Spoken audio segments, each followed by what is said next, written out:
Hi students, എല്ലാവർക്കും ഇന്നത്തെ ക്ലാസ്സിലേക്ക് സ്വാഗതം. ഇന്ന് നമ്മൾ ഡിസ്കസ് ചെയ്യാൻ പോകുന്നത് നിങ്ങളുടെ NCERT ടെക്സ്റ്റിലുള്ള 5ാമത്തെ ചാപ്റ്ററാണ്. That is laws of motion. Okay, ഈ ചാപ്റ്റർ നിങ്ങൾ ഓൾറെഡി പഠിച്ചു കഴിഞ്ഞതാണ്.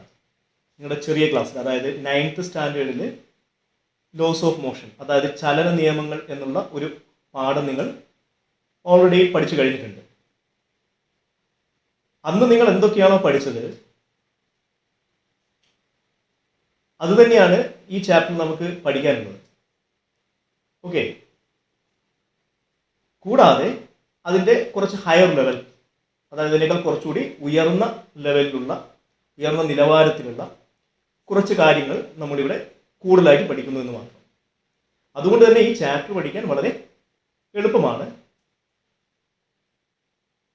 ഓക്കെ, അപ്പോൾ നമുക്കിതിൻ്റെ ഏറ്റവും ബേസിക് ആയിട്ടുള്ള ഒരു കോൺസെപ്റ്റിലേക്ക് ആദ്യമായിട്ട് കടക്കാം. And the point is force, ബലം. ഇത് എക്സ്പ്ലെയിൻ ചെയ്യാൻ നമുക്ക് വളരെ സിമ്പിൾ ആയിട്ടുള്ള ഒരു എക്സാമ്പിൾ എടുക്കാം. നിങ്ങളൊരു ടേബിളിന് മുകളിൽ ഒരു ബുക്ക് കൺസിഡർ ചെയ്യാം. ഓക്കെ, നമുക്കറിയാം ബുക്കിൻ്റെ അവസ്ഥ എന്താണ്. അത് ചലനാവസ്ഥയിലാണോ നിശ്ചലാവസ്ഥയിലാണോ എന്ന് ചോദിച്ചാൽ നമുക്ക് പറയാം അത് നിശ്ചലാവസ്ഥയിലാണ്. കാരണം അതിൻ്റെ സ്ഥാനം എന്ത് ചെയ്യുന്നില്ല, മാറുന്നില്ല. ശരിയല്ലേ? ഓക്കെ, ഇനി നിങ്ങൾ ആ ബുക്കിനെ ഒന്ന് തള്ളുക, അല്ലെങ്കിൽ അതിനൊന്ന് വലിക്കുക. അപ്പോഴെന്താ സംഭവിക്കുക? അപ്പോൾ നമുക്ക് കാണാം ആ ബുക്ക് എന്ത് ചെയ്യുന്നതായിട്ട്, മൂവ് ചെയ്യുന്നതായിട്ട് കാണാം. ഓക്കെ, എന്ന് പറഞ്ഞാൽ നിശ്ചലാവസ്ഥയിൽ നിന്ന് അത് ചലനാവസ്ഥയിലേക്ക് മാറി. ശരിയല്ലേ? ആ മാറ്റം കൊണ്ടുവന്നത് ആരാണ്? നിങ്ങളുടെ തള്ളലാണ്, അല്ലെങ്കിൽ നിങ്ങളുടെ ആ ഒരു വലിയാണ്.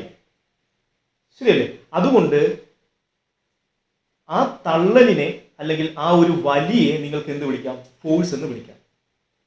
അതായത് നിശ്ചലാവസ്ഥയുള്ള ഒരു വസ്തുവിനെ ചലനാവസ്ഥയിലേക്ക് കൊണ്ടുവരാൻ വേണ്ടി നിങ്ങൾ എന്താണോ ചെയ്തത് അതാണ് അവിടെയുള്ള ഫോഴ്സ് എന്ന് പറയുന്നത്. ഓക്കെ, അതുകൊണ്ട് ഫോഴ്സിനെ നമുക്ക് ഈ രീതിയിൽ ഡിഫൈൻ ചെയ്യാം. Force is a push or pull acting on an object which changes or tends to change the state of rest or of uniform motion of the object along a straight line. അതായത് ഒരു വസ്തുവിൻ്റെ നിശ്ചലാവസ്ഥയെയോ നേർരേഖ സമാന ചലനത്തിനെയോ മാറ്റം വരുത്തുകയോ മാറ്റം വരുത്താനുള്ള ഒരു പ്രവണത ഉളവാക്കുകയോ ചെയ്യുന്ന ഒരു തള്ളൽ അല്ലെങ്കിൽ ഒരു വലി, അതാണ് ഫോഴ്സ് എന്ന് പറയുന്നത്. മനസ്സിലായില്ലേ? ഓക്കെ, ഇനി നമുക്ക് ഒരു വസ്തുവിൽ അപ്ലൈ ചെയ്യുന്ന ഫോഴ്സ് എന്തൊക്കെ എഫക്റ്റുകളാണ് പ്രൊഡ്യൂസ് ചെയ്യുന്നത് എന്ന് നോക്കാം. നമുക്കറിയാം നിശ്ചലാവസ്ഥയിലുള്ള ഒരു വസ്തുവിനെ അത് എന്ത് ചെയ്യുന്നു? ചലനാവസ്ഥയിലേക്ക് കൊണ്ടുവരുന്നു. അത് നമ്മൾ ഓൾറെഡി കണ്ടു കഴിഞ്ഞു, അല്ലെ? എന്ന് പറഞ്ഞാൽ ഒരു വസ്തുവിന്റെ ചലനം തുടങ്ങാനോ അല്ലെങ്കിൽ അത് അവസാനിപ്പിക്കാനോ എന്ത് സഹായിക്കുന്നു? ഫോഴ്സ്.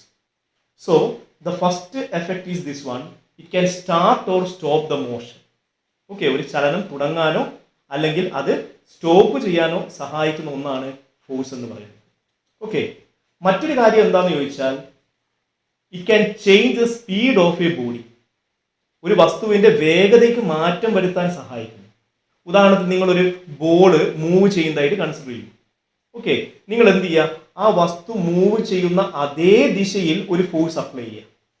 അപ്പോഴെന്താ സംഭവിക്കുക? അപ്പോൾ അതിന്റെ സ്പീഡ് എന്ത് ചെയ്യും? ഇൻക്രീസ് ചെയ്യും. എന്ന് പറഞ്ഞാൽ അത് ആക്സലറേറ്റ് ചെയ്യപ്പെട്ടു എന്ന് പറയും. ശരിയല്ലേ? ഇനി അതിന് പകരം ആ ബോൾ മൂവ് ചെയ്യുന്നതിന് നേരെ ഓപ്പോസിറ്റ് ഡയറക്ഷനിലാണ് നിങ്ങൾ ഫോഴ്സ് അപ്ലൈ ചെയ്യുന്നതെങ്കിലോ അല്ലെങ്കിൽ നിങ്ങളൊന്ന് തള്ളുന്നതെങ്കിലോ നിങ്ങൾക്ക് കാണാൻ പറ്റുന്നത് അതിന്റെ സ്പീഡ് എന്ത് ചെയ്യും? കുറയും. എന്ന് പറഞ്ഞാൽ അത് ഡീസലറേറ്റ് ചെയ്യപ്പെടും. മനസ്സിലായോ? അങ്ങനെ ഒരു വസ്തുവിന്റെ സ്പീഡിന് മാറ്റം വരുത്താനും എന്ത് സഹായിക്കുന്നു? ഫോഴ്സ് സഹായിക്കുന്നു. ശരിയല്ലേ? മൂന്നാമത്തെ പോയിന്റ് ഇതാണ്. It can change the direction of motion of the body. ഒരു വസ്തുവിന്റെ ചലനത്തിന്റെ ദിശ മാറ്റാൻ സഹായിക്കുന്നു. ഓക്കെ, നേരത്തെ കൺസിഡർ ചെയ്ത അതേ എക്സാമ്പിൾ തന്നെ എടുക്കൂ. ഒരു ബോള് നേർരേഖയിൽ സഞ്ചരിച്ചു കൊണ്ടേയിരിക്കുകയാണ്. നിങ്ങൾ എന്ത് ചെയ്യുക? അതിനെ ഒരു വശത്ത് നിന്ന് തള്ളും. ഒരു വശത്ത് നിന്നാണ് തള്ളുന്നതെങ്കിൽ എന്താ സംഭവിക്കുക? അത് നേരെയാണോ സഞ്ചരിക്കുക? അല്ല, അത് എന്ത് ചെയ്യും? അത് അതിന്റെ നേർരേഖയിൽ നിന്ന് വ്യതിചലിച്ചുകൊണ്ട് മറ്റൊരു ദിശയിലേക്ക് എന്ത് ചെയ്യും? സഞ്ചരിക്കാൻ തുടങ്ങും. എന്ന് പറഞ്ഞാൽ അതിന്റെ ഡയറക്ഷൻ എന്ത് ചെയ്തു? മാറി എന്നർത്ഥം. ഓക്കെ, അങ്ങനെ ഒരു വസ്തുവിന്റെ ചലന ദിശയ്ക്ക് മാറ്റം വരുത്താൻ ആർക്ക് സാധിക്കുന്നു? ഫോഴ്സിന് സാധിക്കുന്നു. മനസ്സിലായില്ലേ? ഓക്കെ, അതുപോലെ നാലാമത്തെ പോയിന്റ് ഇതാണ്, it can change the shape or size of the body. വസ്തുവിന്റെ ഷേപ്പിനും സൈസിനും എന്ത് ചെയ്യുന്നു? മാറ്റം വരുത്തുന്നു. ഫോർ എക്സാമ്പിൾ, നിങ്ങൾ ഒരു റബ്ബർ ബാൻഡ് എടുക്കൂ, അതിനൊന്ന് പിടിച്ച് വലിക്കൂ, എന്താ സംഭവിക്കുക?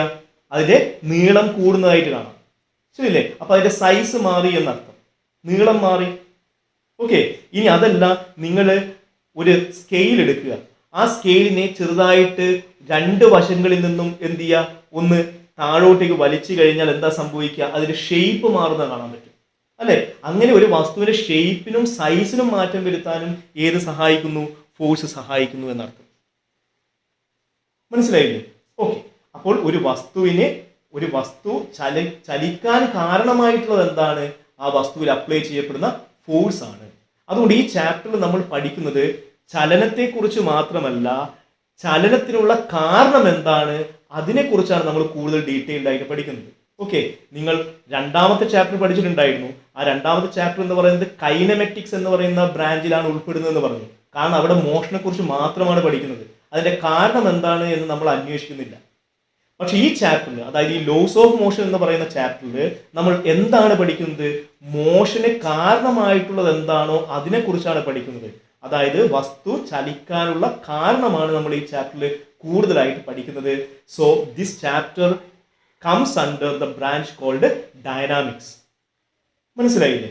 ഓക്കെ, ഒരു വസ്തുവിന്റെ ചലനവുമായിട്ട് ആദ്യകാലങ്ങളിലുള്ള പരീക്ഷണങ്ങൾ നടത്തിയ ഒരു സയന്റിസ്റ്റ് ആണ് അരിസ്റ്റോട്ടിൽ. ഓക്കെ, അരിസ്റ്റോട്ടിൽ എന്ന് പറയുന്നത് ഒരു ഗ്രീക്ക് ഫിലോസഫറാണ്. ഓക്കെ, ഗ്രീക്ക് തത്വചിന്തകനാണ് അരിസ്റ്റോട്ടിൽ എന്ന് പറയുന്നത്. ഓക്കെ, അദ്ദേഹം മോഷനെ കുറിച്ച് പല പരീക്ഷണങ്ങളും നടത്തി. ഓക്കെ, അങ്ങനെ പരീക്ഷണങ്ങൾ നടത്തിയതിന്റെ അടിസ്ഥാനത്തിൽ അദ്ദേഹം ഒരു കാര്യം പറഞ്ഞു. എന്താണ് കാര്യം? ഒരു വസ്തുവിനെ അതിന്റെ ചലനം നിലനിർത്തണമെങ്കിൽ എന്ത് ആവശ്യമാണ്? അതിനു മുകളിൽ ഒരു എക്സ്റ്റേണൽ ഫോഴ്സ് ആവശ്യമാണ്. So he stated like this, an external force is required to keep a body in motion. ഒരു വസ്തുവിന്റെ ചലനം നിലനിർത്തണമെങ്കിൽ എന്ന് പറഞ്ഞാൽ ഒരു വസ്തുവിന്റെ യൂണിഫോം മോഷൻ തുടർന്നു കൊണ്ടുപോകണമെങ്കിൽ അതിനു മുകളിൽ എന്ത് ആവശ്യമാണ്? ഒരു എക്സ്റ്റേണൽ ഫോഴ്സ് ആവശ്യമാണ്. പക്ഷേ ആ ഒരു സ്റ്റേറ്റ്മെന്റ് എന്ന് പറയുന്നത് അരിസ്റ്റോട്ടിലിന്റെ ഒരു വീഴ്ചയായിരുന്നു. എന്ന് പറഞ്ഞാൽ അദ്ദേഹത്തിന്റെ ഒരു തെറ്റായ ഒരു കണ്ടെത്തലാണ്. എന്ന് പറഞ്ഞാൽ ഒരു വസ്തുവിന്റെ യൂണിഫോം മോഷൻ മെയിൻറ്റെയിൻ ചെയ്യാൻ എന്തിന്റെ ആവശ്യമില്ല? ഒരു എക്സ്റ്റേണൽ ഫോഴ്സിന്റെ ആവശ്യമില്ല. So this statement is wrong. Okay, and it was proved by another scientist whose name is Galileo. Okay, Galileo എന്ന് പറയുന്ന സയന്റിസ്റ്റ് പല എക്സ്പെരിമെന്റുകളും കണ്ടക്ട് ചെയ്തു. അതിന്റെ അവസാനത്തിൽ അദ്ദേഹം മനസ്സിലാക്കി അരിസ്റ്റോട്ടിൽ പറഞ്ഞ ഈ കാര്യം തെറ്റാണ്. മനസ്സിലായോ? എന്ന് പറഞ്ഞാൽ ഒരു വസ്തുവിന്റെ യൂണിഫോം മോഷൻ മെയിൻറ്റെയിൻ ചെയ്യാൻ എന്തിന്റെ ആവശ്യമില്ല? ഒരു എക്സ്റ്റേണൽ ഫോഴ്സിന്റെ ആവശ്യം ഇല്ല. അതിനുവേണ്ടി അദ്ദേഹം നടത്തിയത് ഇൻക്ലൈൻഡ് പ്ലെയിനിലൂടെ ഉള്ള വസ്തുവിന്റെ ചലനത്തെ കുറിച്ചാണ്. എന്ന് പറഞ്ഞാൽ ചരിവ് തലത്തിലൂടെ വസ്തുക്കൾ സഞ്ചരിക്കുന്നത് എങ്ങനെയാണ് അതിനെപ്പറ്റി കൂടുതലായിട്ട് അദ്ദേഹം എന്ത് ചെയ്തു? എക്സ്പെരിമെന്റ് കണ്ടക്ട് ചെയ്തു. അതിൽ നിന്നാണ് അദ്ദേഹത്തിന് ഈ ഒരു കാര്യം മനസ്സിലായത്. നമുക്ക് അദ്ദേഹത്തിന്റെ എക്സ്പെരിമെന്റ് എന്താണെന്ന് നോക്കാം. എക്സ്പെരിമെന്റ് ഇതാണ്. ഇവിടെ നിങ്ങൾക്ക് 3 സർഫസുകൾ കാണിച്ചിട്ടുണ്ട്. ഓക്കെ, അതിൽ ഒന്നാമത്തത് ഒരു ഇൻക്ലൈൻഡ് പ്ലെയിൻ ആണ്, രണ്ടാമത്തും ഒരു ഇൻക്ലൈൻഡ് പ്ലെയിൻ ആണ്, മൂന്നാമത്തത് ഒരു ഹൊറിസോണ്ടൽ സർഫസ് ആണ്. ഓക്കെ, അദ്ദേഹം കണ്ടെത്തിയ കാര്യം ഇതാണ്: when the object is moving down an inclined plane, accelerate. എന്ന് പറഞ്ഞാൽ ഒരു ഇൻക്ലൈൻഡ് പ്ലെയിനിന്റെ മുകളിൽ നിന്ന് വസ്തു താഴോട്ടേക്കാണ് വരുന്നതെങ്കിൽ അതിന്റെ സ്പീഡ് എന്ത് ചെയ്യുന്നു? ഇൻക്രീസ് ചെയ്യുന്നു. അത് നമുക്ക് അറിയാവുന്ന ഒരു കാര്യമാണ്, ശരിയല്ലേ? അതുപോലെ when the body is moving up, it retard. എന്ന് പറഞ്ഞാൽ ഒരു ഇൻക്ലൈൻഡ് പ്ലെയിനിന്റെ മുകളിലേക്കാണ് വസ്തു സഞ്ചരിക്കുന്നതെങ്കിൽ, ഇങ്ങനെയാണ് വസ്തു സഞ്ചരിക്കുന്നതെങ്കിൽ അതിന്റെ സ്പീഡ് എന്ത് ചെയ്യുന്നു? കുറയുന്നു. എന്ന് പറഞ്ഞാൽ അത് എന്ത് ചെയ്യപ്പെടുന്നു?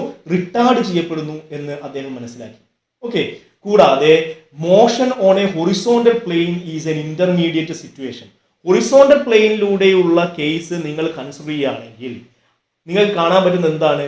നിങ്ങൾ ഒരു ഹൊറിസോണ്ടൽ സർഫസിലൂടെ ഒരു ബോള് എറിഞ്ഞു നോക്കൂ, നിങ്ങൾക്ക് എന്താ കാണാൻ പറ്റുക? അത് ആ സർഫസിന് മുകളിലൂടെ ഉരുണ്ട് നീങ്ങുന്നത് കാണാം, ശരിയല്ലേ? അത് കുറേ ദൂരം സഞ്ചരിക്കും, അവസാനം എന്ത് ചെയ്യും? അത് നിൽക്കും.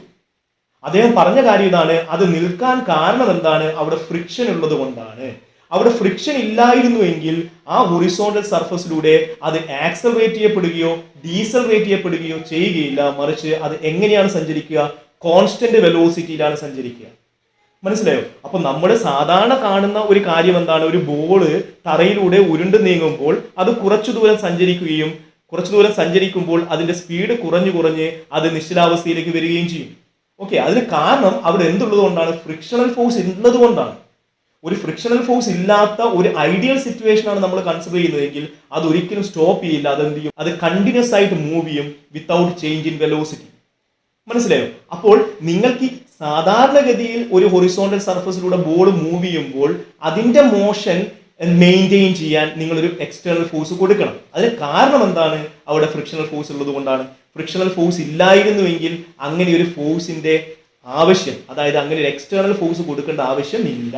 ഓക്കെ, അതിൽ നിന്നും എന്ത് മനസ്സിലാക്കാം? അരിസ്റ്റോട്ടിൽ പറഞ്ഞ കാര്യം തെറ്റാണെന്ന് മനസ്സിലാക്കാം. ഓക്കെ, അത് ഒന്നുകൂടി ക്ലിയർ ചെയ്യാൻ വേണ്ടി അദ്ദേഹം വീണ്ടും ഒരു എക്സ്പെരിമെന്റ് കണ്ടക്ട് ചെയ്തു. And that experiment is on A double inclined plane. അദ്ദേഹം ഒരു ഡബിൾ ഇൻക്ലൈൻഡ് പ്ലെയിനിലൂടെ ഒരു വസ്തുവിന്റെ ചലനത്തെ കുറിച്ച് പഠിച്ചു.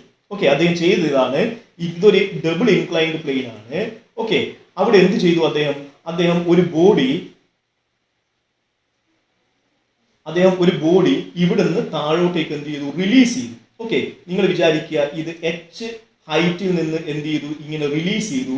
അപ്പോൾ അത് ഇങ്ങനെ സഞ്ചരിച്ച് അത് ഇവിടെ എത്തി. ഓക്കെ, ഇവിടെ എത്തി എന്ന് പറയുമ്പോൾ അത് ഈ ഇൻക്ലൈൻഡ് പ്ലെയിനിൽ എച്ച് ഡാഷ് എ ഹൈറ്റിലേക്ക് എന്ത് ചെയ്തു? സഞ്ചരിച്ചു. ഓക്കെ, അദ്ദേഹത്തിന് കാണാൻ പറ്റിയത് ഈ എച്ച് ഡാഷിന്റെ വാല്യൂ എന്തിനേക്കാൾ കുറവാണ്? എച്ചിനേക്കാൾ കുറവാണ്. ഓക്കെ, അല്ലെങ്കിൽ it is approximately equal to what? H. ഒരിക്കലും എച്ചിനേക്കാൾ എന്ത് ചെയ്യില്ല? കൂടില്ല. മനസ്സിലായോ? എച്ചിനേക്കാൾ എന്താണ്? കുറവാണ്. അതിന് കാരണം നമുക്കറിയാം, അവിടെ എന്തുള്ളത് കൊണ്ടാണ്? ഫ്രിക്ഷൻ ഉള്ളത് കൊണ്ടാണ്. ഓക്കെ, അദ്ദേഹം സ്മൂത്ത് സർഫസ് ആണ് എടുത്തത്. ഓക്കെ, അങ്ങനെ വളരെ സ്മൂത്ത് ആയിട്ടുള്ള സർഫസ് ആണെങ്കിൽ പോലും അവിടെ എന്ത് ചെയ്യുന്നില്ല? എച്ച് ഡാഷ് എന്ന് പറയുന്ന ഹൈറ്റിലേക്ക് എത്തുന്നില്ല. അതിനേക്കാൾ വളരെ കുറഞ്ഞ ഹൈറ്റിലാണ് അത് എന്ത് ചെയ്യുന്നത്? ഉയരുന്നത്. മനസ്സിലായോ? അതിനുശേഷം അദ്ദേഹം എന്ത് ചെയ്യുന്നറിയോ? ഈ രണ്ടാമത്തെ ഇൻക്ലൈൻഡ് പ്ലെയിനിന്റെ ചരിവ് എന്ത് ചെയ്തു? ഒന്ന് കുറച്ചു. ഓക്കെ, എന്നിട്ട് വീണ്ടും അതേ ഹൈറ്റിൽ നിന്ന് തന്നെ ബോർഡിനെ എന്ത് ചെയ്തു? റിലീസ് ചെയ്തു. അപ്പോഴും അദ്ദേഹത്തിന് കാണാൻ പറ്റിയത് അത് രണ്ടാമത്തെ ഇൻക്ലൈൻഡ് പ്ലെയിനിൽ നേരത്തെയുള്ള അതേ ഹൈറ്റ് തന്നെ എന്ത് ചെയ്തു? അറ്റൈൻ ചെയ്തു. പക്ഷെ അങ്ങനെ അറ്റൈൻ ചെയ്യുമ്പോൾ അത് സഞ്ചരിച്ച ദൂരം എന്താണ്? നേരത്തെ ഉള്ളതിനേക്കാൾ കൂടുതലാണ് എന്ന് മനസ്സിലായി. എന്ന് പറഞ്ഞാൽ ഈ സ്ലോപ്പ് കുറയും തോറും, അതായത് ഈ ഇൻക്ലൈൻഡ് പ്ലെയിനിന്റെ സ്ലോപ്പ്, ചെരിവ് കുറയും തോറും അത് സഞ്ചരിക്കുന്ന ദൂരം എന്താണ്? കൂടുതലാണെന്ന് മനസ്സിലായി. ഓക്കെ, അദ്ദേഹം വീണ്ടും എന്ത് ചെയ്തു? ഈ ഇൻക്ലൈൻഡ് പ്ലെയിനിന്റെ എന്ത് ചെയ്തു? സ്ലോപ്പ് വീണ്ടും കുറച്ചു. അപ്പോഴെല്ലാം അദ്ദേഹത്തിന് കാണാൻ പറ്റിയത് അത് ഏത് ഹൈറ്റിലേക്ക് എത്തുന്നു? ഈ എച്ച് ഡാഷ് ഹൈറ്റ് തന്നെ എത്തുന്നു. പക്ഷെ അത് സഞ്ചരിക്കുന്ന ദൂരം എന്താണ്? കൂടുതലാണ്. എന്ന് പറഞ്ഞാൽ കൂടുതൽ ദൂരം എന്ത് ചെയ്തു? അത് സഞ്ചരിച്ചു. അങ്ങനെയാണെങ്കിൽ ഈ ഇൻക്ലൈൻഡ് പ്ലെയിനിന്റെ സ്ലോപ്പ് 0 ആക്കിയാലോ? എന്ന് പറഞ്ഞാൽ ഈ രണ്ടാമത്തെ സർഫസ് ഒരു പ്ലെയിൻ സർഫസ് ആണെങ്കിൽ എന്താണ് സംഭവിക്കുക? അങ്ങനെയാണെങ്കിൽ സംഭവിക്കേണ്ടത് ഇതാണ്, ഇതേ ഹൈറ്റ് അറ്റൈൻ ചെയ്യാൻ വേണ്ടി ഈ ബോഡി എന്ത് ചെയ്യണം? സഞ്ചരിച്ചു കൊണ്ടേയിരിക്കണം. പക്ഷെ അതൊരിക്കലും എന്ത് ചെയ്യില്ല? അറ്റൈൻ ചെയ്യില്ല. ശരിയല്ലേ? അങ്ങനെ അറ്റൈൻ ചെയ്യില്ല എന്ന് പറഞ്ഞാൽ അത്രയും കാലം എന്ത് ചെയ്യും? അറ്റൈൻ ചെയ്യുന്നത് വരെ അത് എന്ത് ചെയ്യണം? സഞ്ചരിച്ചു കൊണ്ടേയിരിക്കണം. എന്ന് പറഞ്ഞാൽ ഇൻഡെഫിനിറ്റ് ആയിട്ട് എന്ത് ചെയ്യണം? അത് സഞ്ചരിച്ചു കൊണ്ടേയിരിക്കണം. പക്ഷെ അങ്ങനെ സംഭവിക്കുന്നില്ല. ഓക്കെ, മനസ്സിലായോ? എന്തുകൊണ്ടാണ് അങ്ങനെ സംഭവിക്കാത്തത്?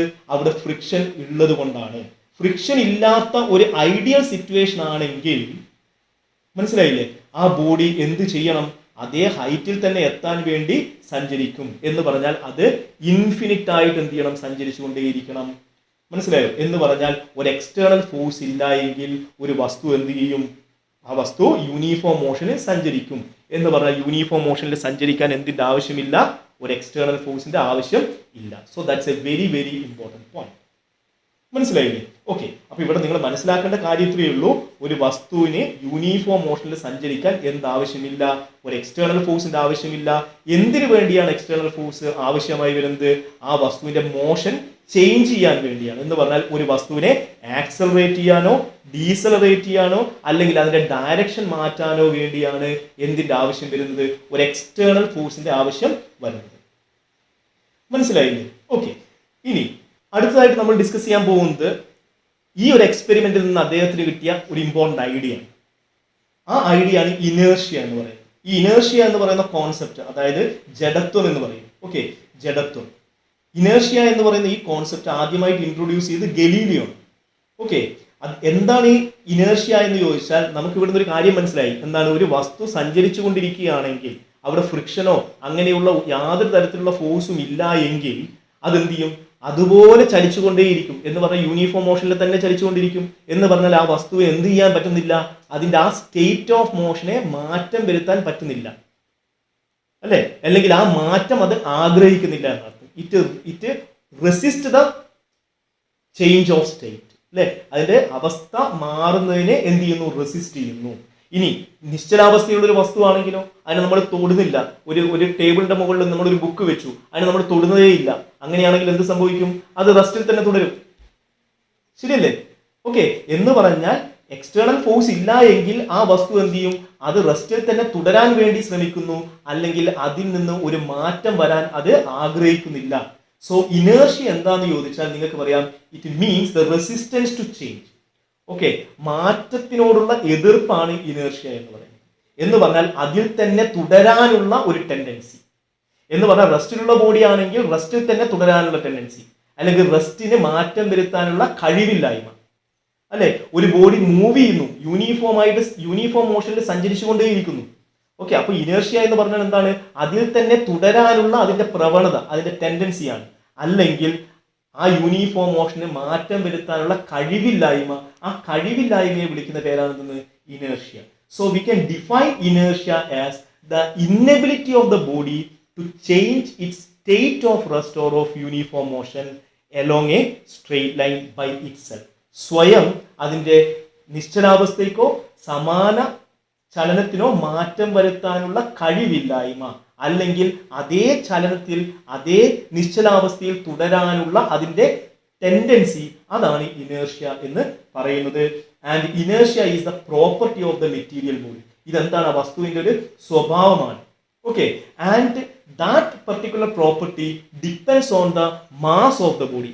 ഇനേർഷ്യ എന്തിനെയാണ് ഡിപ്പെൻഡ് ചെയ്യുന്നത് ചോദിച്ചാൽ വസ്തുവിന്റെ മാസിനെയാണ്. അതെങ്ങനെ മനസ്സിലാക്കാം അത് വസ്തുവിന്റെ മാസിനെയാണ് ഡിപ്പെൻഡ് ചെയ്യുന്നത്? നിങ്ങളുടെ മുന്നിൽ ഞാൻ ചെറിയൊരു കല്ല് കൊണ്ടുപോയി വെച്ചു. ഓക്കെ, നിങ്ങളോട് പറയുന്നു അതിനെ നീക്കാൻ പറ്റുമോ എന്ന് ചോദിച്ചാൽ നിങ്ങൾ പറയും വളരെ എളുപ്പത്തിൽ അതിനെ നീക്കാൻ പറ്റുമെന്ന് പറയും. ഓക്കെ, നിങ്ങൾ ചെറുങ്ങനെ അതിനെ തള്ളുന്നു, അത് മൂവ് ചെയ്യുന്നു. അത് എന്തുകൊണ്ടാണ് മൂവ് ചെയ്യുന്നറിയോ? കാരണം അതിന്റെ മാസ് വളരെ കുറവാണ്. അതിന് പകരം ഞാൻ നിങ്ങളുടെ മുന്നിൽ വലിയൊരു കല്ലാണ് വച്ചതെന്ന് വിചാരിക്കും. വലിയൊരു കല്ല്, ഓക്കെ, വലിയൊരു പാറ കഷ്ണമാണ് കൊണ്ടുപോയി വെച്ചതെന്ന് വിചാരിക്കും. അതിനെ മൂവ് ചെയ്യിക്കാൻ പറ്റുമോ എന്ന് ചോദിച്ചാൽ നിങ്ങൾ എന്താ പറയുക? നിങ്ങൾ അതിനെ തള്ളി നോക്കും. നിങ്ങൾ എത്ര തള്ളിയാലും അത് മൂവ് ചെയ്യില്ല, അല്ലെ? എന്ന് പറഞ്ഞാൽ അതിൽ തന്നെ തുടരാൻ, അതായത് ആ നിശ്ചലാവസ്ഥയിൽ തുടരാനുള്ള ടെൻഡൻസിയാണുള്ളത്. ആ ടെൻഡൻസി വളരെ കൂടുതലാണ്. എന്തുകൊണ്ട്? കാരണം അതിന്റെ മാസ് കൂടുതലായതുകൊണ്ടാണ്.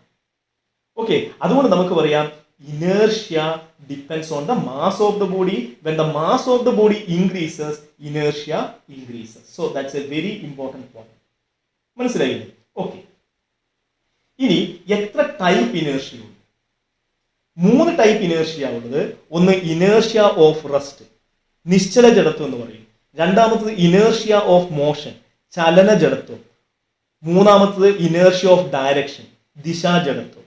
ഓക്കെ, ഇങ്ങനെ 3 ടൈപ്പ് ഇനേർഷ്യ ഉണ്ട്. അതിൽ ഒന്നാമത്തത് നമുക്ക് നോക്കാം. That is called inertia of rest. അതിന്റെ പേരിൽ തന്നെ അതിന്റെ ഉത്തരവുണ്ട്. എന്തിൽ തന്നെ തുടരാനുള്ള ടെൻഡൻസിയാണ്? റെസ്റ്റിൽ തന്നെ തുടരാനുള്ള ടെൻഡൻസി, അല്ലെങ്കിൽ അതിന്റെ നിശ്ചലാവസ്ഥയ്ക്ക് മാറ്റം വരുത്താനുള്ള കഴിവില്ലായ്മ. ശരിയല്ലേ? So we can define it as the inability of the body to change it state of rest by itself, അല്ലെങ്കിൽ it is the tendency of the body to continue in the state of rest. നിശ്ചലാവസ്ഥയിൽ തന്നെ തുടരാനുള്ള tendency, പ്രവണത. മനസ്സിലായോ idea? So that is called inertia of rest. Okay, ഇനി ഇതിന് examples ചോദിക്കും. ഇതിന് എക്സാമ്പിൾസ് വളരെ ഇമ്പോർട്ടൻ്റ് ആണ്. ഓക്കെ, എക്സാമ്പിൾസ് വെച്ച് ക്വസ്റ്റ്യൻസ് സാധാരണഗതിയിൽ എക്സാമിന് ചോദിക്കാറുണ്ട്. അതിന് ഒന്നാമത്തെ എക്സാമ്പിൾ ഇതാണ്. A person who is standing freely in bus thrown backward when bus starts suddenly. എന്ന് പറഞ്ഞാൽ ഒരു ബസ് പെട്ടെന്ന് എന്ത് ചെയ്യുന്നു? അതിന്റെ മോഷൻ സ്റ്റാർട്ട് ചെയ്യുമ്പോൾ അതിനുള്ളിൽ നിൽക്കുന്ന ആള് എന്ത് ചെയ്യുന്നു? പിറകോട്ടേക്ക് വീഴുന്നു. എന്തുകൊണ്ടാണ് അദ്ദേഹം പിറകോട്ടേക്ക് വീഴുന്നത്? പിറകോട്ടേക്ക് വീഴാൻ കാരണം എന്താണ്? അതിന് കാരണം ഇനേർഷ്യ ഓഫ് റെസ്റ്റ് ആണ്. ഓക്കെ, അത് നിങ്ങളോട് എക്സ്പ്ലെയിൻ ചെയ്യാൻ ചോദിക്കാം. അതെങ്ങനെയാണ് നമ്മൾ എക്സ്പ്ലെയിൻ ചെയ്യുന്നത്? ശരിക്കും ശ്രദ്ധിക്കൂ. ഇനീഷ്യലി ഈ ബസ് എന്തിലാണ്? റെസ്റ്റിലാണ്. ഓക്കെ, ഇദ്ദേഹം ഇങ്ങനെയാണ് നിൽക്കുന്നത്. അപ്പൊ ഇയാളുടെ ഓരോ ശരീരത്തിന്റെ ഓരോ ഭാഗത്തിന്റെയും വെലോസിറ്റി എത്രയാണ്? 0 ആണ്. കാരണം ബസ് റെസ്റ്റിലാണ്. അതുകൊണ്ട് ഇദ്ദേഹത്തിന്റെ ശരീരത്തിന്റെ ഓരോ ഭാഗത്തിന്റെയും വെലോസിറ്റി എത്രയാണ്? 0 ആണ്. എന്ന് പറഞ്ഞാൽ കാല് മുതൽ തല വരെ അദ്ദേഹത്തിന്റെ വെലോസിറ്റി എന്താണ്? 0 ആണ്. ശരിയല്ലേ? ഇനി ഇത് പെട്ടെന്ന് എന്ത് ചെയ്യുന്നു? മുന്നോട്ടേക്ക് മൂവ് ചെയ്യുകയാണെന്ന് വിചാരിക്കൂ. ഇത് പെട്ടെന്ന് മുന്നോട്ടേക്ക് മൂവ് ചെയ്യുമ്പോൾ എന്താ സംഭവിക്കുക എന്നറിയോ? ഇദ്ദേഹത്തിന്റെ കാല് ഈ ബസ്സിന്റെ ഫ്ലോറുമായിട്ട് എന്താണ്? കോണ്ടാക്റ്റിലാണ്. ശരിയല്ലേ? അതുകൊണ്ട് എന്ത് സംഭവിക്കുന്നറിയോ? അവിടെ ഒരു ഫോഴ്സ് ഡെവലപ്പ് ചെയ്യും. എന്ത് ചെയ്യും? അവിടെ ഒരു ഫോഴ്സ് ഉണ്ടാവും. ഏത് ഫോഴ്സ്? Frictional force. അപ്പോൾ നിങ്ങൾക്ക് പറയാം ഇവിടെ എന്ത് ഫോഴ്സ് ഉണ്ട്? ഫ്രിക്ഷണൽ ഫോഴ്സ് ഉണ്ട്. ശരിയല്ലേ? അപ്പോ അയാളുടെ ലോവർ പാർട്ടിൽ ഒരു ഫോഴ്സ് ഉണ്ട്. അപ്പർ പാർട്ടിൽ ഫോഴ്സ് ഉണ്ടോ? അപ്പർ പാർട്ടിൽ ഫോഴ്സ് ഇല്ല. അതുകൊണ്ട് ഈ അപ്പർ പാർട്ട് എന്തിൽ തന്നെ തുടരാൻ വേണ്ടി ശ്രമിക്കും? റെസ്റ്റിൽ തന്നെ തുടരാൻ വേണ്ടി ശ്രമിക്കും. പക്ഷേ ഈ കാലിന്റെ ഭാഗം എന്ത് ചെയ്യും? കാലിന്റെ ഭാഗം വി വെലോസിറ്റിയിൽ എന്ത് ചെയ്യും? മുന്നോട്ടേക്ക് മൂവ് ചെയ്യും. മനസ്സിലായോ? അതുകൊണ്ട് അദ്ദേഹം എന്ത് ചെയ്യുന്നു? പിറകോട്ടേക്ക് വീഴുന്നു. മനസ്സിലായില്ലേ? So that's a very important example for inertia of rest. Okay, ഇനി നമുക്ക് രണ്ടാമത്തെ എക്സാമ്പിളിലേക്ക് പോവാം. രണ്ടാമത്തെ എക്സാമ്പിൾ എന്താണ്? When a horse start suddenly the rider tends to fall backward due to inertia of rest. അത് നേരത്തെ പറഞ്ഞത് തന്നെ. ബസ്സിന് പകരം ഇവിടെ എന്തായി മാത്രമേ ഉള്ളൂ? ഹോഴ്സ് ആയി എന്ന് മാത്രമേ ഉള്ളൂ. അപ്പോഴും എന്താ സംഭവിക്കുക? ഹോഴ്സ് അതിന്റെ മോഷൻ പെട്ടെന്ന് സ്റ്റാർട്ട് ചെയ്യുന്ന സമയത്ത് അതിന്റെ മുകളിലുള്ള റൈഡർ എന്ത് ചെയ്യും? പിറകോട്ടേക്ക് വീഴും. അതിന് കാരണം എന്താണ്? അതിന് കാരണം ലോവർ പാർട്ടിൽ എന്തുണ്ടാവും? ഒരു ഫോഴ്സ് ഉണ്ടാവും. കാരണം ലോവർ പാർട്ട് ഹോഴ്സുമായിട്ട് എന്താണ്? കോണ്ടാക്റ്റിലാണ്. അതുകൊണ്ട് അവിടെ ഒരു ഫോഴ്സ് ഉണ്ടാവും. പക്ഷെ അപ്പർ പാർട്ടിൽ യാതൊരു തരത്തിലുള്ള ഫോഴ്സും ഇല്ല. അതുകൊണ്ട് അപ്പർ പാർട്ട് എന്തിൽ തന്നെ തുടരും? റെസ്റ്റിൽ തന്നെ തുടരും. That is inertia of rest. Okay, അതുകൊണ്ട് അദ്ദേഹം എന്ത് ചെയ്യുന്നു? പിറകോട്ടേക്ക് വീഴുന്നു. ഓക്കെ, അടുത്ത എക്സാമ്പിൾ നോക്കാം. മൂന്നാമത്തെ എക്സാമ്പിൾ ഇതാണ്. If we place a coin on a smooth piece of cardboard covering a glass and strike the cardboard suddenly with a finger, cardboard slips away and the coin falls into the glass due to inertia of rest. അതെന്താണ് പറഞ്ഞിരിക്കുന്നത്? നിങ്ങൾ ഇവിടെ നോക്കൂ. ഇതൊരു glass Tumblr ആണ്. അതിന്റെ മുകളിൽ ഒരു കാർഡ്ബോർഡ് വെച്ചിട്ടുണ്ട്. അതിന്റെ മുകളിൽ ഒരു കോയിൻ ഉണ്ട്. നിങ്ങൾ എന്ത് ചെയ്യുക? നിങ്ങളുടെ ഫിംഗർ ഉപയോഗിച്ചുകൊണ്ട് ഈ കാർഡ്ബോർഡിനെ ശക്തമായി തട്ടുക. ഓക്കെ, അപ്പൊ നിങ്ങൾ എന്താ ചെയ്യുന്നത്? നിങ്ങൾ ഈ കാർഡ്ബോർഡിന് മുകളിൽ എന്ത് ചെയ്യുന്നു? ഒരു ഫോഴ്സ് അപ്ലൈ ചെയ്യുന്നു. പക്ഷെ ഈ കോയിന്റെ മുകളിൽ എന്തില്ല? ഫോഴ്സ് ഇല്ല. മനസ്സിലായില്ലേ? ഓക്കെ, ഇനീഷ്യലി നിങ്ങൾക്ക് കാണാൻ പറ്റുന്നത് ഈ ഗ്ലാസ് എന്തിലാണ്? റെസ്റ്റിലാണ്. ഈ കാർഡ്ബോർഡ് എന്തിലാണ്? റെസ്റ്റിലാണ്. ഈ കോയിൻ എന്തിലാണ്? റെസ്റ്റിലാണ്. നിങ്ങൾ ഫോഴ്സ് അപ്ലൈ ചെയ്യുന്നത് ഏതിന്റെ മുകളിലാണ്? കാർഡ്ബോർഡിന്റെ മുകളിലാണ്. അപ്പൊ കാർഡ്ബോർഡ് എന്ത് ചെയ്യും? മുന്നോട്ടേക്ക് മൂവ് ചെയ്യും. മനസ്സിലായോ? പക്ഷേ ഈ ഗ്ലാസിന്റെ മുകളിൽ ഫോഴ്സ് ഉണ്ടോ? ഇല്ല. ഈ കോയിന്റെ മുകളിൽ ഫോഴ്സ് ഉണ്ടോ? ഇല്ല. അതുകൊണ്ട് ഗ്ലാസും കോയിനും എന്തിൽ തന്നെ തുടരാൻ വേണ്ടി ശ്രമിക്കും? റെസ്റ്റിൽ തന്നെ തുടരാൻ വേണ്ടി ശ്രമിക്കും. Because of inertia of rest. മനസ്സിലായോ? അപ്പൊ ഈ കോയിൻ ഇവിടെ തന്നെ നിൽക്കാൻ വേണ്ടി ശ്രമിക്കും. ഓക്കെ, പക്ഷെ അതിനവിടെ നിൽക്കാൻ പറ്റുമോ? ഇല്ല. കാരണം അത് എയർ ആണ്. അപ്പൊ എയറിൽ അത് നിൽക്കാൻ പറ്റില്ല. അത് എന്ത് ചെയ്യും? നേരെ താഴോട്ടേക്ക് വീഴും. മനസ്സിലായോ? So that's also an example for inertia of rest. Okay, and the next one is this one. The dust is removed from a hanging carpet by beating it with a stick. നിങ്ങൾ കണ്ടോ carpet? ഈ കാർപ്പറ്റിൽ നമ്മൾ എങ്ങനെ clean ചെയ്യാന്ന് പറഞ്ഞാൽ അതിനിങ്ങനെ hang ചെയ്ത് പിടിച്ചിട്ട് തൂക്കി പിടിച്ചിട്ട് നമ്മൾ എന്ത് ചെയ്യും? ഒരു വടി കൊണ്ട് അടിക്കുക ചെയ്യുക. അങ്ങനെ വടി കൊണ്ട് അടിക്കുമ്പോൾ എന്താ സംഭവിക്കുന്നത് അറിയോ? നിങ്ങൾ വടി കൊണ്ട് അടിക്കുമ്പോൾ നിങ്ങൾ ആരുടെ മുകളിലാണ് ഫോഴ്സ് അപ്ലൈ ചെയ്യുന്നത്? കാർപ്പറ്റിന് മുകളിലാണ്. ശരിയല്ലേ? ഡസ്റ്റ് പാർട്ടിക്കിളിന്റെ മുകളിൽ ഫോഴ്സ് അപ്ലൈ ചെയ്യുന്നുണ്ടോ? ഇല്ല. ഓക്കെ, ഇനീഷ്യലി കാർപ്പറ്റ് എന്തിലാണ്? റെസ്റ്റിലാണ്. ഡസ്റ്റ് പാർട്ടിക്കിൾ എന്താണ്? റെസ്റ്റിലാണ്. പക്ഷെ നിങ്ങൾ ബീറ്റ് ചെയ്യുന്ന സമയത്ത്, നിങ്ങൾ അടിക്കുന്ന സമയത്ത് കാർപ്പറ്റ് എന്ത് ചെയ്യും? മൂവ് ചെയ്യും. പക്ഷെ ഡസ്റ്റ് പാർട്ടിക്കിളിന്റെ മുകളിൽ എന്തില്ല? ഫോഴ്സ് ഇല്ലാത്തതുകൊണ്ട് ഡസ്റ്റ് പാർട്ടിക്കിൾ അവിടെ തന്നെ നിൽക്കും. So it remains at rest due to inertia of rest. മനസ്സിലായോ? ഓക്കെ, അതുകൊണ്ട് അത് എന്ത് ചെയ്യും? താഴോട്ടേക്ക് വീഴും. കാരണം അത് നിൽക്കേണ്ടത് എവിടെയാണ്? കാർപ്പറ്റ് ഇല്ല. കാർപ്പറ്റ് പോയി കഴിഞ്ഞാൽ അവിടെ എന്താണ്? വേക്കൻ്റ് ആയിട്ടുള്ള ഭാഗമാണ്, എയർ ആണ്. അതുകൊണ്ട് അതിനവിടെ നിൽക്കാൻ പറ്റില്ല. അതെന്ത് ചെയ്യും? നേരെ താഴോട്ടേക്ക് വീഴും. So all these are examples for inertia of rest. മനസ്സിലായില്ലേ? ഓക്കെ, ഇനി അടുത്ത ഒരു എക്സാമ്പിൾ ഇതാണ്. നിങ്ങൾക്ക് ഇവിടെ ഒരു ഫിഗർ കാണിച്ചിട്ടുണ്ട്, കണ്ടോ? ഈ ഫിഗറിൽ നിങ്ങൾക്ക് കാണാൻ പറ്റുന്നത് ഒരു ബി എന്ന് പറയുന്ന ഒരു സ്ട്രിങ് ഉണ്ട്. ഓക്കെ, ഈ സ്ട്രിങ്ങിനെ നിങ്ങൾ എന്ത് ചെയ്യുന്നു? താഴോട്ടേക്ക് പിടിച്ചു വലിക്കുന്നു.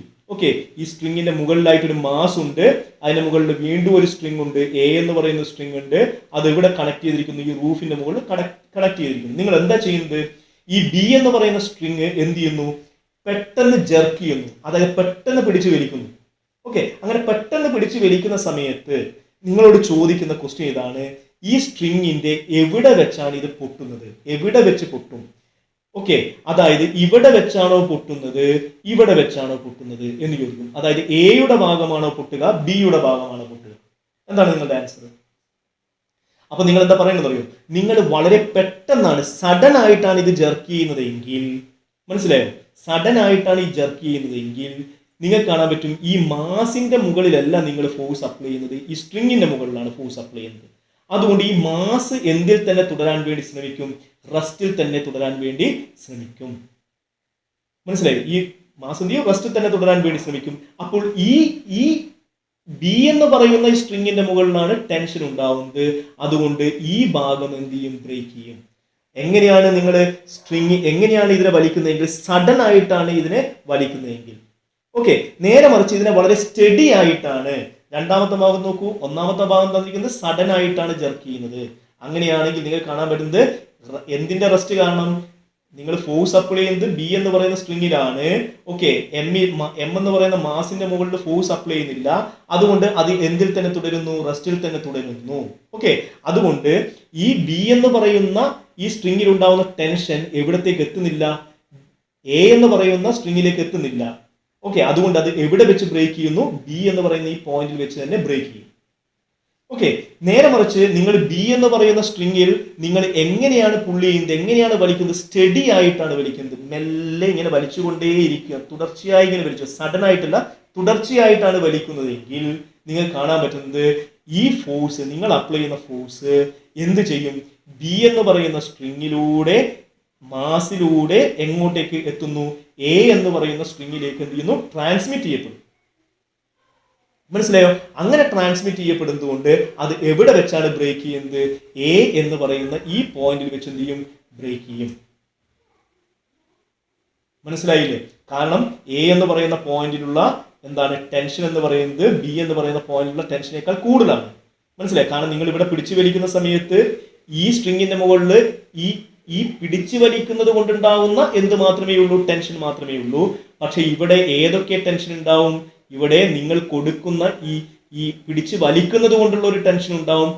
കൂടാതെ ഈ മാസ് കാരണം അതിനൊരു വെയിറ്റും ഉണ്ടാവും. ഓക്കെ, ആ വെയിറ്റ് കാരണവും എന്തുണ്ടാവും? ഒരു ടെൻഷൻ. അതെല്ലാം എന്ത് ചെയ്യണം? ഇത് ഓവർകം ചെയ്യണം. അത് സാധിക്കാതെ വരുന്നത് കൊണ്ട് ഇത് എവിടെ വെച്ചാണ് ബ്രേക്ക് ചെയ്യുന്നത്? എ എന്ന് പറയുന്ന പോയിന്റിൽ വെച്ച് ബ്രേക്ക് ചെയ്യും. മനസ്സിലായല്ലോ? So these are very very important questions related with inertia of rest. Okay, ഇനി നമ്മൾ അടുത്ത കേസിലേക്ക് പോവാണ്. That is called inertia of motion. Inertia of motion എന്ന് പറയുമ്പോൾ അതിന്റെ പേരിൽ തന്നെ ഉത്തരവുണ്ട്, അല്ലെ?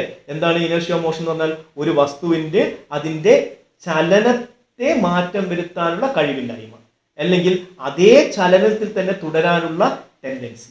Okay, so it is the inability of the body to change it state of uniform motion by itself. Okay, അതേ യൂണിഫോം മോഷനിൽ തന്നെ തുടരാനുള്ള ടെൻഡൻസി, അല്ലെങ്കിൽ ആ യൂണിഫോം മോഷന് മാറ്റം വരുത്താനുള്ള കഴിവില്ലായ്മ, അതാണ് ഇനേർഷ്യ ഓഫ് മോഷൻ എന്ന് പറയുന്നത്. മനസ്സിലായല്ലോ? ഓക്കെ, ഇനി അതിന് എക്സാമ്പിൾസ് ചോദിക്കും. ഓക്കെ, നമുക്ക് ഒന്നാമത്തെ എക്സാമ്പിൾ നോക്കാം. എന്താ ഒന്നാമത്തെ example? When A bus or A train stops suddenly. Okay, ഒരു മൂവ് ചെയ്തുകൊണ്ടിരിക്കുന്ന ഒരു ബസ് അല്ലെങ്കിൽ ഒരു ട്രെയിൻ പെട്ടെന്ന് എന്ത് ചെയ്യുന്നു? സ്റ്റോപ്പ് ചെയ്യുന്നു. ഓക്കെ, അപ്പോൾ എന്താ സംഭവിക്കുക? പാസഞ്ചേഴ്സ് എങ്ങോട്ടേക്ക് വീഴുന്നു? പാസഞ്ചേഴ്സ് ഫോൾസ് ഫോർവേഡ്, മുന്നോട്ടേക്ക് വീഴുന്നു. ഓക്കെ, എന്തുകൊണ്ടാണ് അത് മുന്നോട്ടേക്ക് വീഴുന്നത് എന്നാണ് ചോദ്യം. ഈ ബസ് എന്ത് ചെയ്യുന്നു എന്നാ പറഞ്ഞത്? ഓൾറെഡി എന്ത് ചെയ്യുന്നു? മൂവ് ചെയ്യുന്നു വിത്ത് എ വെലോസിറ്റി വി വെലോസിറ്റിയിൽ മൂവ് ചെയ്തുകൊണ്ടേയിരിക്കുകയാണ്.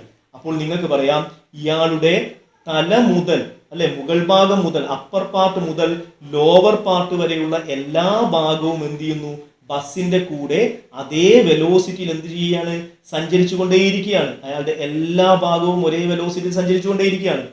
പെട്ടെന്നാണ് നിങ്ങൾ എന്ത് ചെയ്യുന്നത്, ഇവിടെ ബ്രേക്ക് അപ്ലൈ ചെയ്യുന്നത്. ഓക്കെ, അങ്ങനെ പെട്ടെന്ന് ബ്രേക്ക് അപ്ലൈ ചെയ്യുമ്പോൾ ഇതിന്റെ വെലോസിറ്റി എന്തായി മാറി, 0 ആയി മാറി അല്ലെ. ബസ്സിന്റെ വെലോസിറ്റി 0 ആയി മാറി.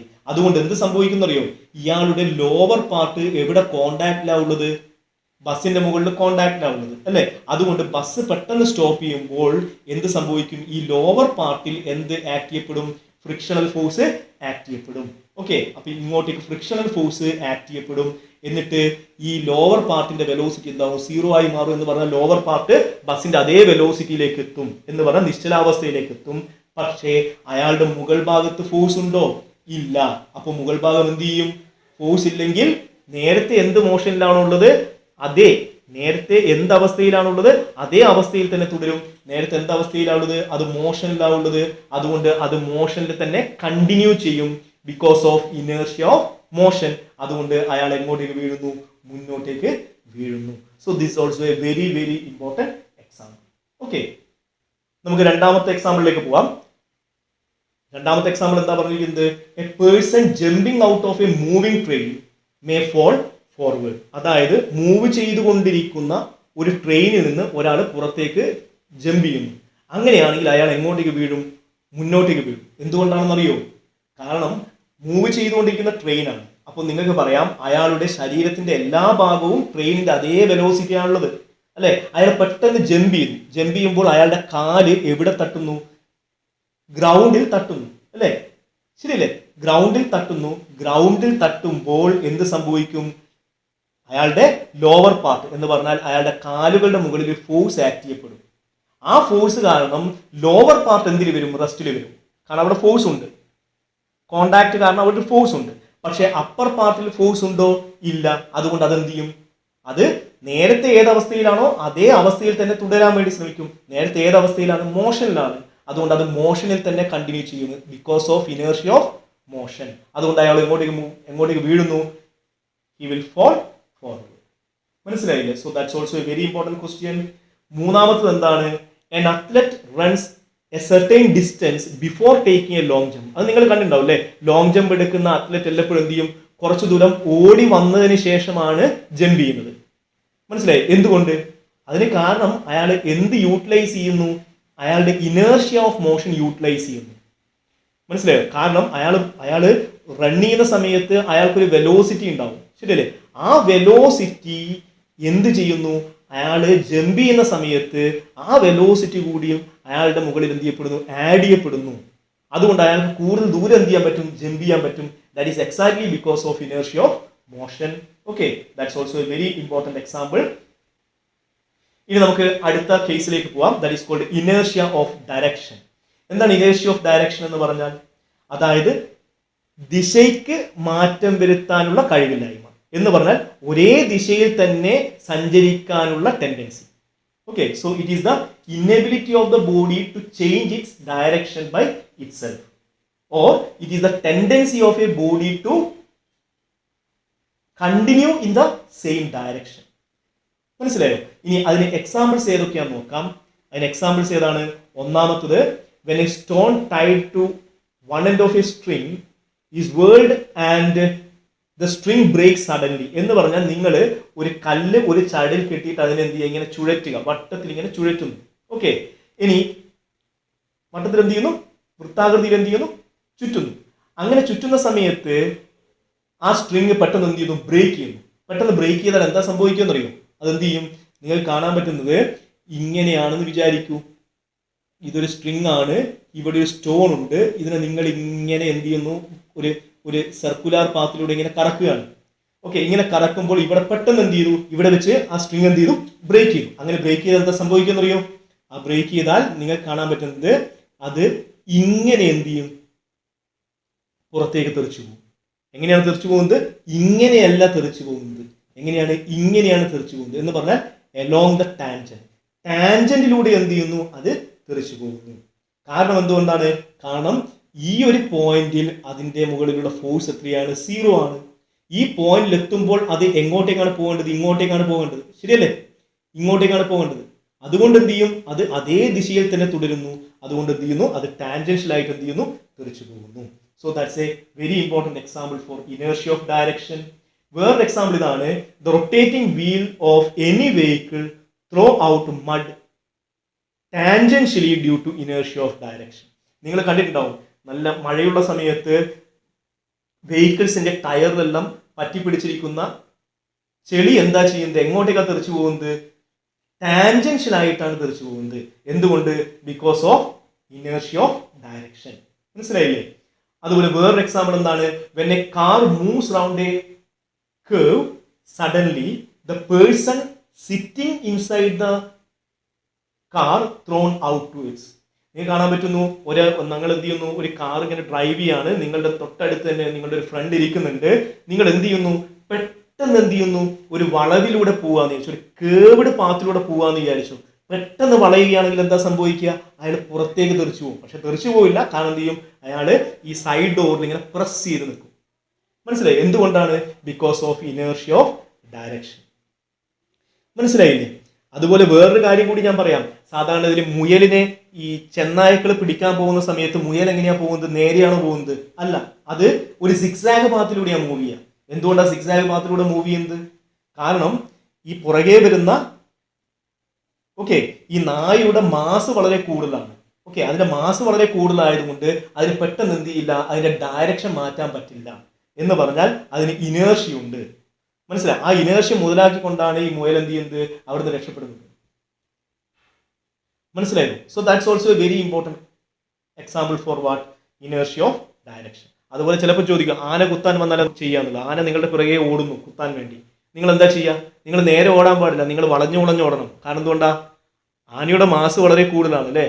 ആനയുടെ മാസ് വളരെ കൂടുതലായതുകൊണ്ട് എന്താണ്, അതിന് ഇനേർഷ്യ കൂടുതലാണ്. അതുകൊണ്ട് അതിന് പെട്ടെന്ന് എന്ത് ചെയ്യാൻ പറ്റില്ല, അതിന്റെ ദിശയെ മാറ്റം വരുത്താൻ പറ്റില്ല.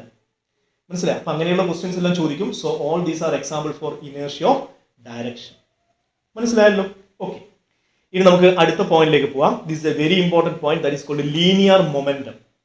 എന്താണ് ലീനിയർ മൊമെന്റം എന്ന് പറയുന്നത്? ഞാൻ പറയുന്ന കാര്യം ശ്രദ്ധിക്കുക, വളരെ സിമ്പിൾ ആയിട്ടുള്ള ഒരു കാര്യമാണ്. നിങ്ങളൊരു റോഡിൽ ഒരു ലോറി ഇങ്ങനെ നിർത്തിയിട്ടിരിക്കുന്നതായിട്ട് വിചാരിക്കുക. കുറച്ച് മുന്നിലായിട്ട് ഒരാൾ ഇങ്ങനെ നിൽക്കുന്നുണ്ട്. എൻ്റെ ചോദ്യം ഇതാണ്, ഈ നിർത്തിയിട്ടിരിക്കുന്ന ഈ ലോറിക്ക് അയാളുടെ മുകളിൽ എന്തെങ്കിലും ഒരു ഇമ്പാക്റ്റ് ഉണ്ടാക്കാൻ പറ്റുമോ? ഒരു ഇമ്പാക്റ്റും ഉണ്ടാക്കാൻ പറ്റില്ല. ശരിയല്ലേ? നേരെ മറിച്ച് ഈ ലോറി ചലിക്കുകയാണെങ്കിലോ, ആ ചലിക്കുന്ന ലോറിയുടെ മുകളിലാണ് ഇയാൾ ഉള്ളതെങ്കിലോ എന്താ സംഭവിക്കുക നമുക്കറിയാം, അത് വളരെ വലിയൊരു ഇമ്പാക്റ്റ് ഉണ്ടാക്കും അല്ലേ? എന്തുകൊണ്ടാണ് ആ ഇമ്പാക്റ്റ് ഉണ്ടായത്? ഇതിന്റെ ചലനം മുഖേനയാണ് അല്ലേ? അതിന്റെ മോഷൻ കാരണമാണ്. അങ്ങനെ ഒരു വസ്തുവിനെ അതിന്റെ മോഷൻ കാരണം മറ്റൊരു വസ്തുവിൽ എന്തുണ്ടാക്കാൻ പറ്റുന്നു? ഒരു ഇമ്പാക്റ്റ് ഉണ്ടാക്കാൻ പറ്റുന്നു. അതാണ് ശരിക്കും എന്ത് എന്ന് പറയുന്നത്? ലീനിയർ മൊമെന്റം എന്ന് പറയുന്നത്.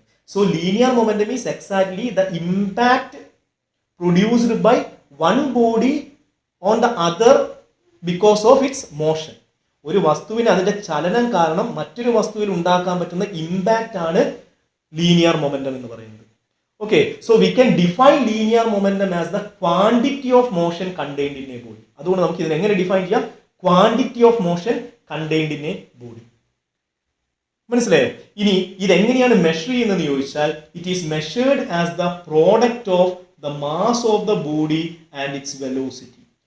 ആ വസ്തുവിന്റെ മാസിനെ അതിന്റെ വെലോസിറ്റി കൊണ്ട് മൾട്ടിപ്ലൈ ചെയ്താൽ നിങ്ങൾക്ക് എന്ത് കണ്ടുപിടിക്കാം, എന്ത് മെഷർ ചെയ്യാം? ലീനിയർ മൊമെന്റം മെഷർ ചെയ്യാം. So momentum is equal to mass into velocity. So this is the equation for linear momentum.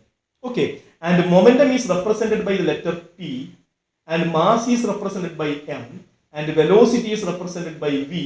So we can write linear momentum as P is equal to m into v.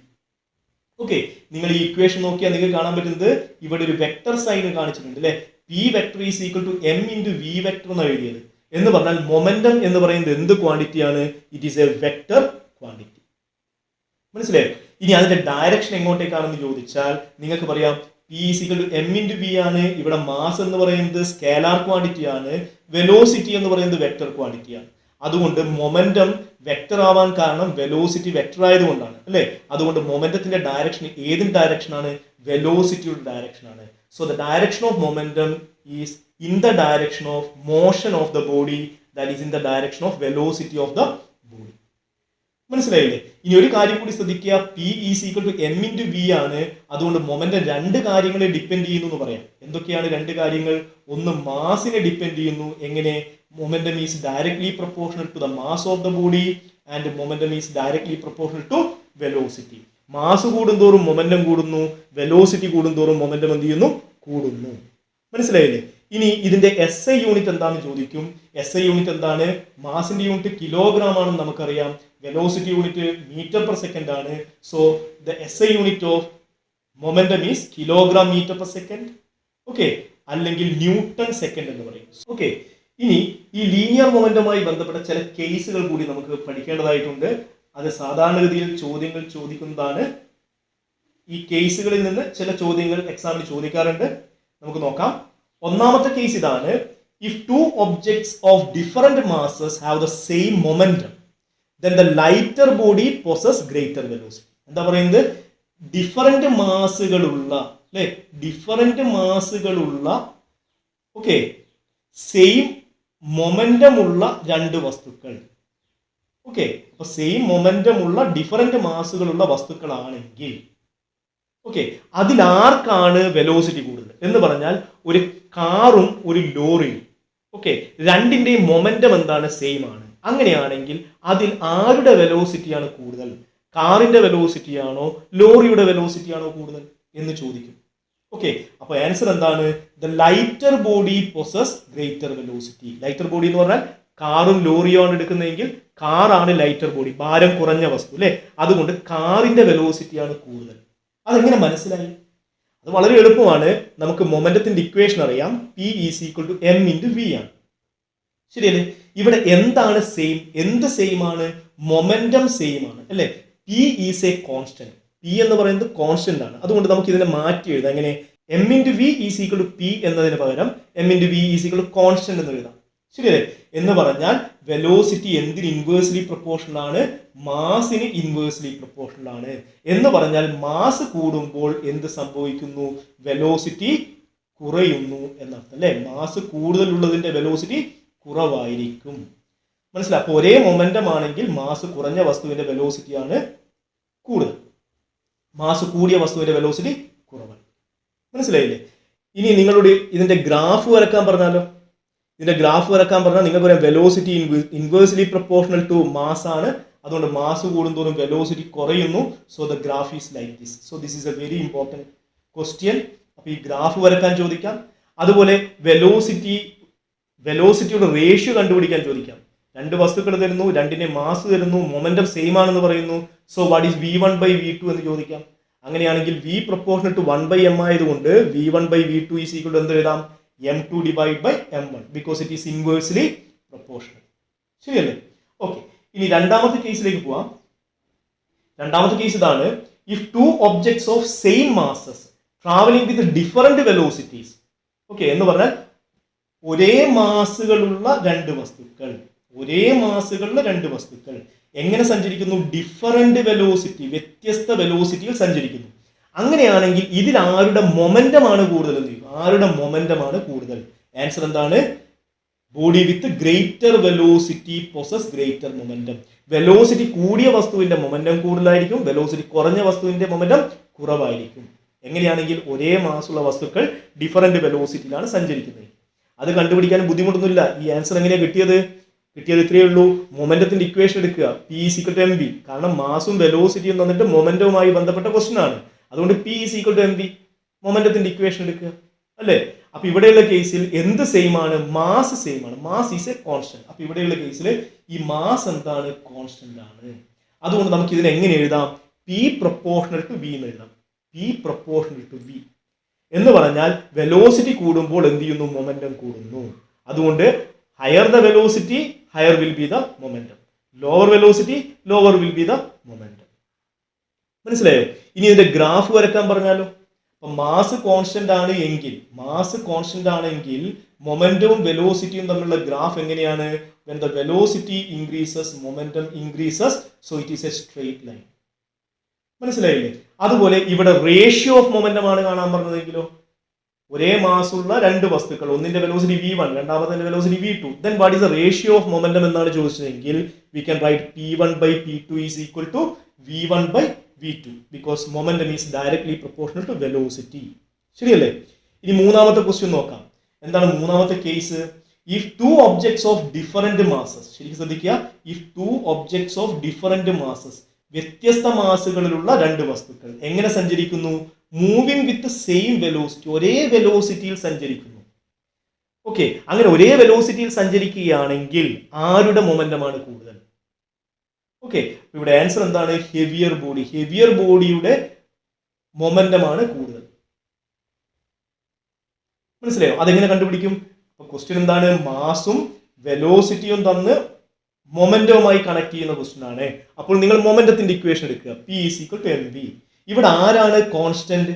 Same velocity. അപ്പോൾ ഇവിടെയുള്ള കേസിൽ velocity ആണ് constant അല്ലെ? അതുകൊണ്ട് നമുക്ക് എന്ത് എഴുതാം? P proportional to m എന്ന് എഴുതാം. മനസ്സിലായോ? എന്ന് പറഞ്ഞാൽ മാസ് കൂടുമ്പോൾ മൊമെന്റം എന്ത് ചെയ്യുന്നു? കൂടുന്നു. എന്ന് പറഞ്ഞാൽ മാസ് കൂടുതലുള്ള വസ്തുവിന്റെ മൊമെന്റമാണ് കൂടുതൽ. എന്ന് പറഞ്ഞാൽ നിങ്ങൾക്ക് ഒരു ലോറിയും ഒരു കാറും തരുന്നു, ഒരു ലോറിയും കാറും തരുന്നു, രണ്ടിന്റെയും വെലോസിറ്റി സെയിം ആണ്. അങ്ങനെയാണെങ്കിൽ ആരുടെ മൊമെന്റമാണ് കൂടുതൽ? മാസ് കൂടുതലുള്ളത് എന്ന് പറഞ്ഞാൽ ലോറിയുടെ മൊമെന്റമാണ് കൂടുതൽ, കാറിന്റെ മൊമെന്റം കുറവാണ് എന്ന് ക്വസ്റ്റ്യൻ ചോദിച്ചാൽ ഈ രീതിയിലാണ് നമ്മൾ ചെയ്യുന്നത്. മനസ്സിലായില്ലേ? ഓക്കെ, ഇനി ഇതിന്റെ ഗ്രാഫ് ചോദിച്ചാലോ? നമുക്ക് ഗ്രാഫ് ഇങ്ങനെ വരക്കാം. കാരണം മാസ് കൂടുന്നതിനനുസരിച്ച് മൊമെന്റം എന്ത് ചെയ്യുന്നു? കൂടുന്നു. It is directly proportional. So the graph is what? A straight line if the velocity is a constant. മനസ്സിലായോ? അപ്പൊ ഈ കേസുകൾ വെച്ചിട്ടുള്ള ക്വസ്റ്റ്യൻസ് കൃത്യമായി മനസ്സിലാക്കി വെക്കുക. ഇതുമായി ബന്ധപ്പെട്ട ക്വസ്റ്റ്യൻ ഷുവർ ആയിട്ട് ചോദിക്കും. മനസ്സിലായില്ലേ? ഓക്കെ, അപ്പോൾ ഇന്നത്തെ ക്ലാസ്സിൽ നമ്മൾ ഇത്രയും കാര്യങ്ങളാണ് ഡിസ്കസ് ചെയ്യുന്നത്. ഓക്കെ, ഈ ഡിസ്കസ് ചെയ്ത കാര്യങ്ങൾ കൃത്യമായി മനസ്സിലായിട്ടുണ്ടാവും എന്ന് വിചാരിക്കുന്നു. ഇത് വളരെ നല്ല പോലെ മനസ്സിലാക്കി വെക്കുക. കാരണം ഇതെല്ലാം വളരെ ബേസിക് ആയിട്ടുള്ള ഐഡിയാസ് ആണ്. ഇനിയുള്ള ചാപ്റ്റേഴ്സ് പഠിക്കണമെങ്കിൽ ഈ കാര്യങ്ങൾ കൃത്യമായിട്ട് മനസ്സിലാക്കിയിരിക്കണം. ഓക്കെ, അപ്പോൾ ഇത് കൃത്യമായി മനസ്സിലാക്കി വെക്കുക. ഓക്കെ, ഈ വീഡിയോ നിങ്ങൾക്ക് ഇഷ്ടപ്പെട്ടെങ്കിൽ, ഈ വീഡിയോയിൽ പറഞ്ഞ കാര്യങ്ങൾ കൃത്യമായി മനസ്സിലായിട്ടുണ്ടെങ്കിൽ നിങ്ങൾ ഈ ചാനൽ സബ്സ്ക്രൈബ് ചെയ്യുക, ഷെയർ ചെയ്യുക, കമൻറ്റ് ചെയ്യുക, ലൈക്ക് ചെയ്യുക. Okay, thank you.